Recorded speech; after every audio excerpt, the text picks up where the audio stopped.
Sir నమస్తే అండి. మీ పేరండి? గోసూరు రాజు. ఏ ఊరు? నాగవరం. మీరు ఏరిస్ కంపెనీ వాళ్ళ అగ్రి ప్రోను జనరిక్ క్రాప్ సైన్స్లో కరంజీని కొట్టారు కదా? రెండు కాంపిటీషన్ కొట్టాను. ఎలా ఉంది సార్ కొట్టాను? తెల్లదామ, పచ్చదామ, తామర పురుగు, నల్లి, బొబ్బరు కూడా ఆగిపోయింది. బాగా రిజల్ట్ బాగా చిట్టాకి పెట్టుకుంటా బాగా కొమ్మ పూత అధికంగా వచ్చింది. ప్రతి ఒక్క రైతు కొట్టుకోవచ్చు. నేనైతే 7 ఎకరాలు వేసాను, ఎకరానికి కొట్టాను. మళ్ళీ తెచ్చి కొట్టాలనుకుంటున్నాను. సరే మీరు ఎన్ని రోజులు అవుతుందండి వేసి మందు? ఇది వేసి వాటికి 6 రోజులు. 6 రోజులు అవుతుందా? 6 రోజులు. పర్వాలేదా? ప్రతి ఒక్క రైతు వాడచ్చు అంటారా? మంచి నలుపు వచ్చింది, తోట బాగా రిజల్ట్ బాగా వచ్చింది. చిట్టాగా పెట్టుకుంటా బాగా ఫ్లవరింగ్ కూడా బాగా వచ్చింది.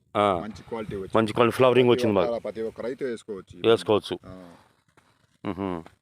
ఎన్ని ఎకరాలు వేసారండి మీరు మిర్చి? మీరు 7 ఎకరాలు వేసారు. 7 ఎకరాలు వేసినారా? నీళ్ళు పెట్టేశారండి మందు? నీళ్ళు పెట్టేశారు. ప్రతి ఒక్క రైతు వాడచ్చు అంటారా? వాడచ్చు, ఇబ్బంది లేదు. ఫ్లవరింగ్ బాగా వచ్చింది. ఫ్లవరింగ్ బాగా చిట్టాకు, నల్లి కూడా బాగా కంట్రోల్ అయింది. పచ్చదాంగ కూడా లేదు, తెల్లదాంగ కూడా కంట్రోల్ అయింది బాగా. ఓకే సార్, అట్లయితే